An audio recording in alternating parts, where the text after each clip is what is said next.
Welcome back, everyone, to Third Street Reactions. I'm Zakk. I'm Shane. We are back with Samuraijack.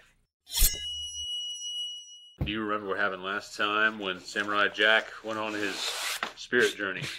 That's pretty much all I remember. I remember he was trying to get his sword back. Yep. And Ashi, she was defending him, I believe, right? Yeah, that army of Cockney orcs. Oh, yeah. That was pretty cool. Something about this Cockney, what started that? Is it just like the idea of like these low-income I think it must have mercenaries? been an idea for a while. I have one of my favorite books that I've ever read is The Sea Wolf by Jack London. Mm-hmm. And one of the characters in that that's a slimy, no-good piece of shit is Cockney. Really? Yeah. No, I mean, yeah. Which, I mean, so I'm just saying that in relevance of it going back to it later, at an earlier date. Well, it's funny. That trope has been used. And what's great is, like, you can see, like, what culture thinks of people with those accents. That's what's funny about it. And in Lord of the Rings, didn't the orcs have them? Yeah. Yeah. That, to me, that's the kind of the first thing I remember. And without being well immersed in a lot of the accents from the old country. Yeah. But, he's like, what if some British guy's like, that's actually not a Cockney accent, all right? He's like Tim Roth there. So, I don't fucking know. Yeah. I probably, just like there's different variants of redneck accent. For sure. Because you have Appalachia, you have the South. And then you have, I think, the Hollywood kind of one they make fun of, yeah, I mean. Well, there's rednecks out west, there's rednecks out north, there's rednecks in the northwest. You know what I mean? Rednecks. Midwest, that's what I'm going for. When I was in Mexico, we went out of we flew out of we landed in Cancun and we drove to Tulum, and they're talking about all these fucking rednecks around here, like the Mexican guy who was driving. I was like, rednecks, they're all Mexican. So it's just the term has just become a blanket term for that class of people, or maybe the people living that kind of life, no matter where you're at. Yeah, like in Lost, one of the Jen Korean character, like he was kind of a redneck. He was like a fisherman, lived out there, and they didn't. His wife's father, country guy. His wife's father didn't like him because of it. Mm-hmm. Yeah. But no, it was a visual spectacle. What? I didn't think I liked Ashi, but Ashi, yes.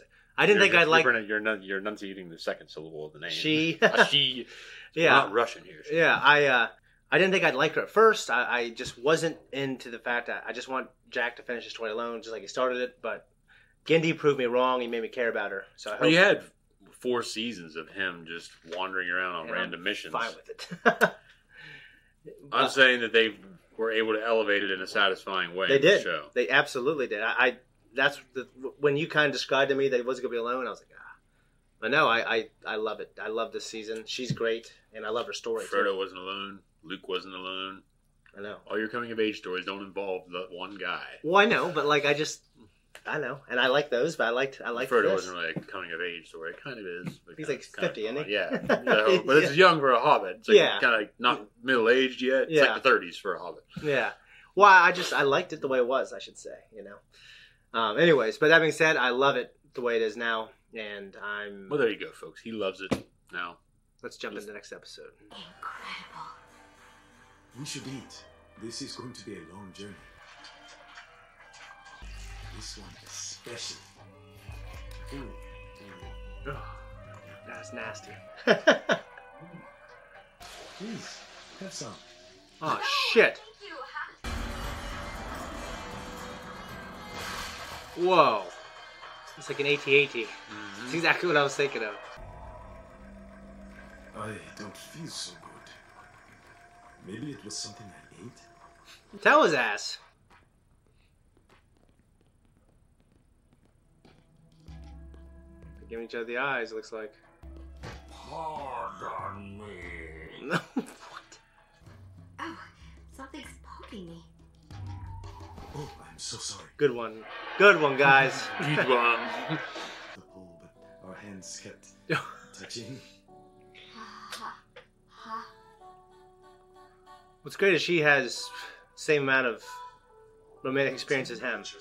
Well, I was thinking the same exact thing, that they both kind of have similar experiences. Mm-hmm. They were just trained up in their youths. Yeah. They didn't have time for that shit. Ashi. Oh, well. Oh, sorry. No, I'm sorry. I didn't see you. Look out!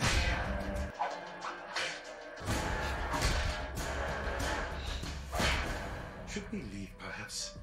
Yeah. I think that's a good idea. There's so much slack there. When he got to the end of it, it would just snap. Yeah. See, I don't think he went wide enough to... No, it didn't look like that one. Yeah. That was the impression, though, we're given. Yeah. I was thinking, what if it hit the ground? It was too long.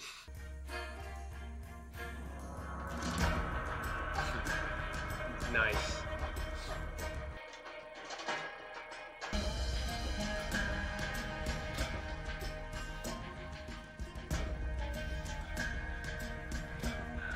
I see that structure. We think of ancient monoliths. We have to find some shelter!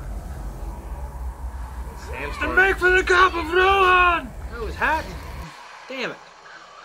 What is this place? I don't know, but it is big. It's prisoners. Oh, Jesus.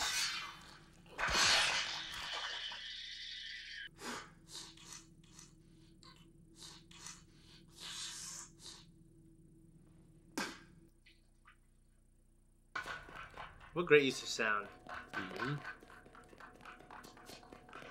The way we came in should be up ahead. Sci-fi horror. Yeah. What madness is this? Choose this over whatever is chasing us.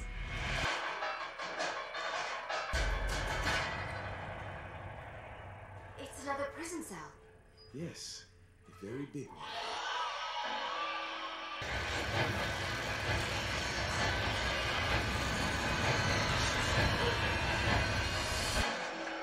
Oh.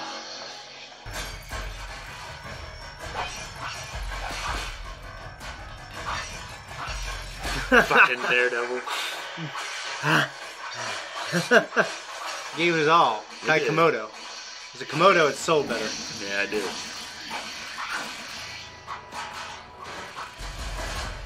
I would say that movie is so bad to me, it's good. No, it's not. I just love, I think it's so funny.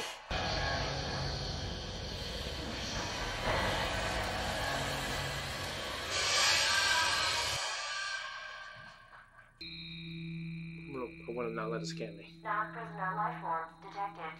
Access granted. Actions follow. Step 1. Sorry.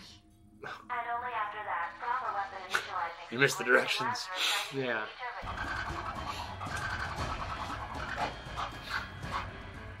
I am ready. How do you do that with the shield in front of you? Yeah, man. It's coming. Get ready the weapon. Yes. That's my ass. When your grandpa told me to go get some tool. Or something, I didn't even hear what the fuck he said. I don't know how to use it. What? There's an initiating sequence and I do not know it. Maybe I can try.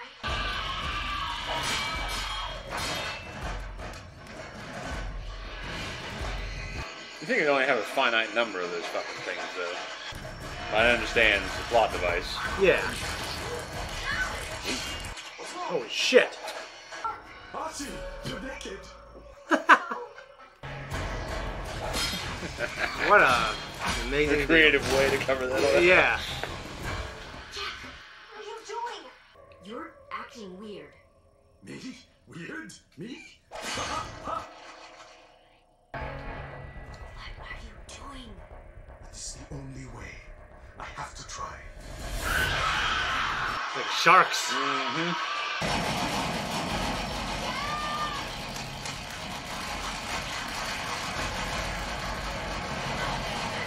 It's like the Matrix. Like they're all coming in at the last second.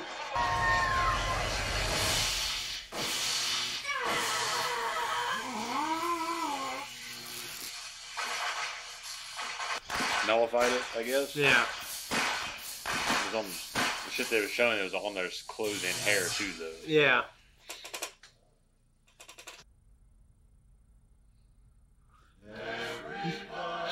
Nice. I What thought did you think? I liked it. I thought it was a fun play on that like they're together and it's awkward. Like it's something that's been recycled, and I always think it's entertaining. It's especially entertaining, I think, in a cartoon. Oh. And it makes a lot of sense that they both had a similar background, not a social life. They're both brought up as warriors. Probably didn't focus too much on romance at all, probably. And they're both. It's Imagine both of them didn't have time. Yeah. Jack's been on the run most of his life, and she's been brought up to kill him. Yeah. In an enclave of female warriors. Yeah. So it's just I liked it. I don't got too much to say on it, but I will talk about the inside of that spaceship. I thought that was cool. I thought that huge alien camel thing that they were riding was pretty cool. And the guys that were on that thing. The Tigers wearing T-shirts. I thought that was cool. I thought they were going to be in it longer, and it was going to be less talking and more like you reading their shirts. Because just that first shot when... what was that one? It basically said "wow" or it said "die." No, I guess not the first shot, but the one where it literally said "whoa" or something later on. The first time that he saw it make out a word, that he noticed it said "die." Yes, and then it said "death." Yeah, and then it said "die, Samuraijack." Yeah, but like when I thought there was another instance on the outside of the camel when maybe. Yeah, and that's what I thought, oh, they might do this for a while. But they didn't. It was cool. And, I like the design of the inside of the ship. I mean, that is something that we saw in the very beginning. It, I think, crash landed there. You're right. It could have been there for a long time. And the way it looked sticking out of the sand and the imagery with all that shit blowing around, it really reminded me of Aliens. When you see the outside of those facilities when they're on that planet. I haven't seen Aliens. Okay, well, there's a bunch of whipping... fucking whirlwind shit blowing around outside this dark ass miserable looking space colony. And it also reminded me of The Thing because there's a blizzard blowing around. I haven't seen The Thing. Well, you're missing out on quite a bit. Yeah, I saw Alien and I liked it quite a bit. It's great. Yeah. I was just one instance that reminded me of that. The asteroids reminded me of our conversations about the Joe Rogan's podcast. How we're entering the Tiber Belt or whatever the hell it is. Yeah. And it's just that happens every 2 years or something. We pass through it. Yeah, and it theoretically might have caused the Hunger Dryas. I don't say extinction, but catastrophe. So, which is 11,500 years ago. Yeah, so it's been postulated that it could just as easily happen again. Every time we pass through that damn thing. It'd be obviously much worse this time. The guys that were saying that, though, said that it's basically like crossing an 8-lane highway with a blindfold and hoping that you just find bicycles out there instead of, trucks. Yeah. Because I've seen space junk, we'll say, or an asteroid falling out of the sky out here because you see it burn up. Yeah. And I've watched them come. It only happened once, and I've seen it come down. I've seen shooting stars all the fucking time, which is basically the same thing. Yeah. Right. So... But I've seen one come down that must have been closer because you could see it just come apart. Yeah. And burn up. Okay. I always, my entire life, literally, and the last time we ever sat in that roof out here, probably, 10, 15 years ago, out at your grandma's, you kept seeing them, I kept looking up and seeing the very tail end of it. For the first time in my life, I was just staring up at the sky for a long... Because on my cousin's roof... On the ThirdStreet house, I used to just stare forever at the night sky, never see anything. I saw one, and I didn't see the whole thing, but it was like I looked, and it was like the middle of it, and I was like, whoa, holy shit, that looks so cool. It is. It's great to see them. I've seen a lot of them. Yeah. I've seen them when I was on the river, seen them growing up, seen them just randomly looking up and see them. Yeah. Or just being outside at the farm, and like I said, I saw that one that was pretty fucking close. Yeah. And so it's pretty cool. So I'm just wondering, did that thing kill everything in the ship and absorb it? That's what I would have to assume because you have all the other cells, at least 2 other cells that were busted open. Yeah, and we didn't see any of those characters. Yeah, but that one was at large. Yeah. So no. Anyways, it's good. Like they're now together. I felt like it was just like a play on that kind of like Disneyfied. Like these two people meet and fall in love, and it's awkward, and then, they find a way to work together. Also, in this episode, a lot of Jack's expressions really reminded me of Tartakovsky's work on the Hotel Transylvania films. Okay. Because Dracula is voiced by Adam Sandler in the first few. Yeah. He always has those goofy ass expressions, and the way the animation is styled and the positions of the characters sometimes with his expressions is really reminiscent of this. Okay, cool. So you can tell that his I thought his imagination is there in the storyboarding. Yeah. So well, and actually one thing I was thinking was they were all pretty unique compared to what I've experienced Jack feel, because he just never was in the situation. Yeah, the only time you really see him acting that way is when he had that really, really animated version of himself that was the crazy, angry version. Yeah. And that's the only time you ever see his neck jutted out. And that was even the new season too. Yeah. So it was like this whole season has been, you see the growth of him as an animator or storyteller. Mm-hmm. But no, it was good. We got a couple more left. I feel like this is like, they're getting together. I don't want to say it was a calm before the storm. No, but it's a development. Yeah, it's a development. I don't know if the next 2 episodes will be as cutesy. We'll see. I mean, I don't know. All right, thanks everyone for tuning in here. If you like what we do, like and subscribe. Hit that thank you button down below. Find the link tree. There's a bunch of shit on there. You can all visit all of that and find whatever else that your heart desires. Probably not, because we don't offer that much. We'll see. God. Do the next one? Yeah.